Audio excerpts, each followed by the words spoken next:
guys, it's already 10 p.m. na. Tapos na akong mag-wash sa aking mukha. So, yung ilagay na lang natin ay yung toner, serum, night cream, tapos sa ating lips. And also, kulay din tayo ng kuko mamaya after sa aking paglagay sa skincare para sa mukha. And tapos ko nang nalinis kanina yung aking kuko. So, lagyan ko lang siya ng kulay. Orange yung ilagay ko na kulay sa aking kuko. Bukas man yung aming graduation ceremony. So, yung dress na aking susuotin ay yung orange. Yung na ukay-ukay natin. Kaya, yung kuko na kulay natin, orange. Wala na talaga akong energy. Medyo sleepy na.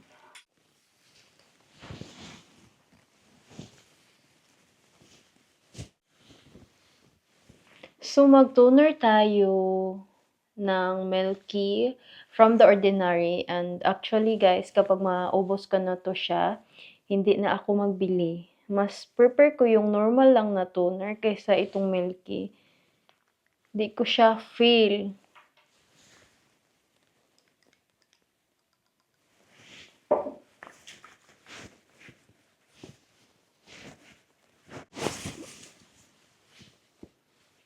Pa-dry lang natin siya.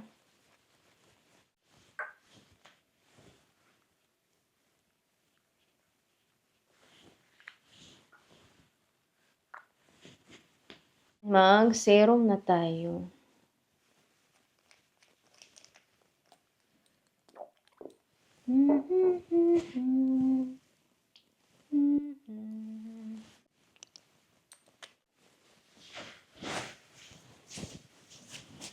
Maglagay na tayo ng cream para panggabi.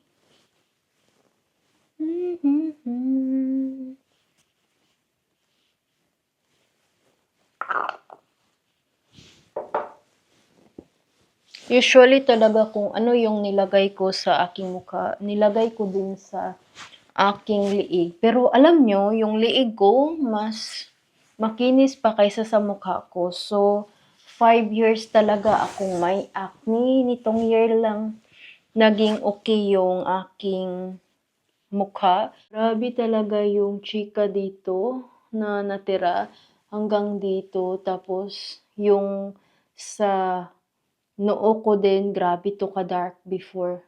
Ang daming mga mamaliit-liit bitaw na mga acne.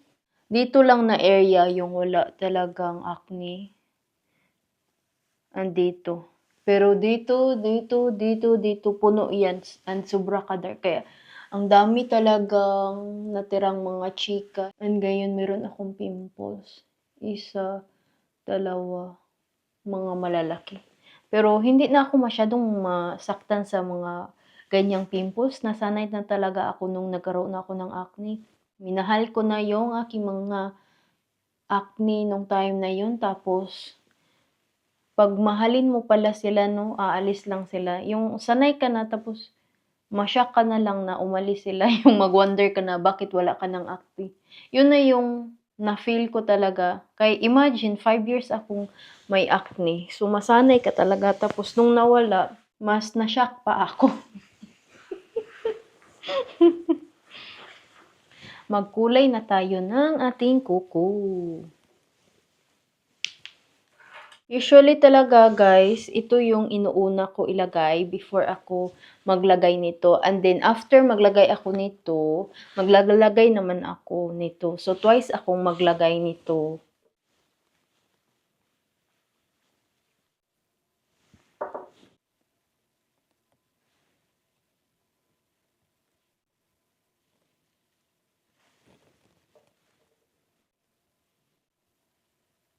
Ang bilis lang nito maglagay, pero pag sa kabila na kamay, ang hirap.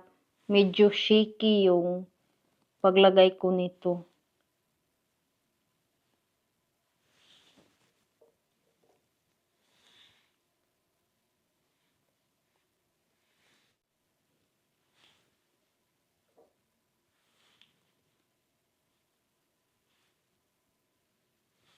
may shine na yung ating kamay.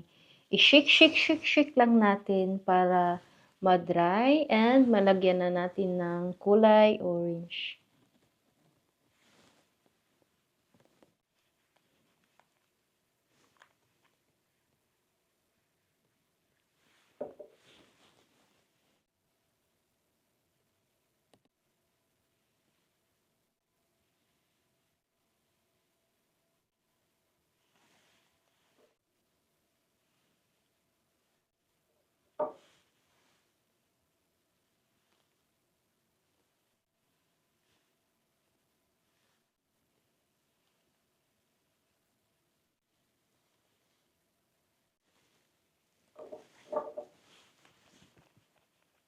Yan na siya.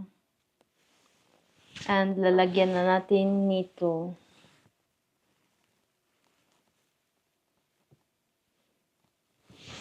And lalagyan na natin ng pang-shine.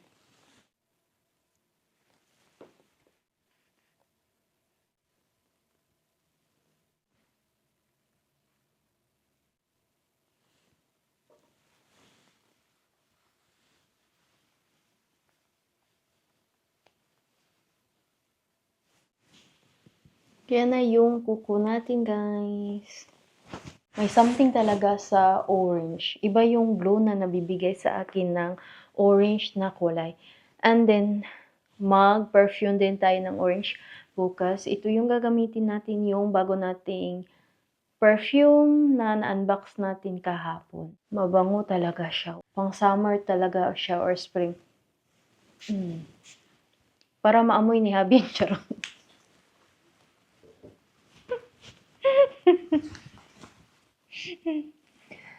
So, magchika muna ako, no? Yung iba na talaga yung ito ng edad ba? 30 years old na mga ako sa hindi pa may alam, may mga bago kasi tayong mga subscribers. Kaya mag-share ako ng mag-share. So, alam nyo guys, ang dami ko nang natutunan kayo sa edad kong ito, 30 years old, kaysa bitaw before. Like, grabe yung pag-focus ko sa sarili ko, tinitik good care ko talaga, tapos ni-relax ko yung intentionally talaga na mag-relax ako, ito yung gagawin ko para kalma ako. Nung nasa Pinas pa ako, wala mang ganyan. Kaya syempre, bata pa ako. Tapos, ang dami ko pang energy. And, isa din sa nakapag-apekto sa mental health ay yung weather. Sa Pinas kasi, 'di ba, maulan lang, mainit, and then hindi man yung lamig. Tapos dito, 4 na seasons, winter, spring, tapos summer, and autumn. So, paiba-iba yung level sa lamig. Pero usually talaga dito, mas grabe kataas yung lamig kaysa mainit. So, probably 2 months lang yung mainit talaga na feel namin yung weather. Tapos, hindi mo pa siya matrust kay minsan, malamig pa pag ting summer na season dito. Kaya, magdala talaga all the time ng jacket kay mag-surprise yung weather dito. And then, kadalasan din kapag ting lamig na seasons, mas mahaba yung gabi bitaw. And then, kunti lang talaga yung light. So, and sa Pinas kay, iba man, lagi man nandyan si Haring Araw, tapos pag umuulan, hindi grabe kalamig, tapos grabe pa rin yung light ba, hindi talaga same dito na dark talaga kapag ting winter. Kaya, iba na talaga yung nabibigay sa akin sa ngayon sa pag-take good care ko. Tapos, nagkaedad na din ako, yung energy ko iba na before kaysa ngayon. And then, I was extreme extrovert before. Ang dami kong imi-meet almost everyday. Tapos ngayon, hindi ko na siya magawa. Dahil wala na talaga akong energy masyado. And may asawa na din ako. Tapos nung nag-aral ako, hindi man ako grabe ka-smart na mag-study ng language. Kaya nahirapan ako. So, pinofocus ko talaga na matapos yung pag-aaral ko. And then, wala ako gaanong close friends. Meron man akong kakilala, marami mga Pilipino dito. Mabilang lang yung aking close friends. And thankful naman ako na may asawa ko, naging best friend ko, tapos yung ate Rina ko, siya din yung best friend ko. So, kuntento na ako kung anong meron ako. Hindi na ako naghahanap na magkaroon pa ako ng sobra ka-close na dumadami. And open naman yung doors ko sa na-share ko sa inyo kahapon na kung magkaroon ako in the future, maging happy din ako for sure. Sa ngayon, ini-enjoy ko lang ang naging kontento na ako kung anong meron man ako. Sa ngayon, kung sino man yung lagi kong kabanding, yung environment ko, sino yung lagi kong kausap. Grabe ka-diferensya talaga nung 20s pa ako kaysa ngayon na 30 na ako. Dahil nung before, ma-please talaga ako na tao and all the time talaga ako nakikinig sa kanila, naapektuhan ako masyado sa mga comments nila. And most of the time, tinatanong ko kung ganito yung gagawin ko, magustuhan ba nila. And then ngayon na 30 naman, mas tinatanong ko na yung self ko kung comfortable ba ako. Mas inuuna ko na sa ngayon na tinatanong yung self ko. Hindi talaga ako nag-regret din na nag-place ako sa ibang tao before dahil ang dami ko ding natutunan. Hindi ako maging ganitong babae ngayon kung hindi sa mga naranasan ko, and thankful talaga ako sa mga bad and good experience ko. Hindi porket na 30 years old na ako, ang dami na akong natutunan sa life or wala ng stress or yung sa problema, meron pa rin siya. Pero mas ma-handle ko na with care. Iba na yung pag-handle ko sa ngayon. Mas kalma na ako. Everyday may natutunan pa rin ako about sa life. Sleepy na talaga ako mga langga, kaya dito ko na lang i-end yung ating vlog.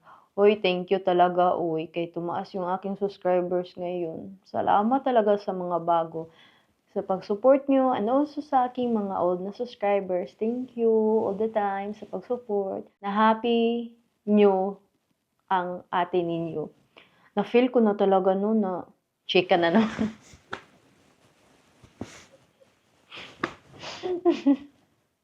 Na-feel ko na ba na ang dami kong mga manghod ba, mga younger pa sa akin. Kaya nakikita ko man na ano yung edad nyo sa YouTube studio.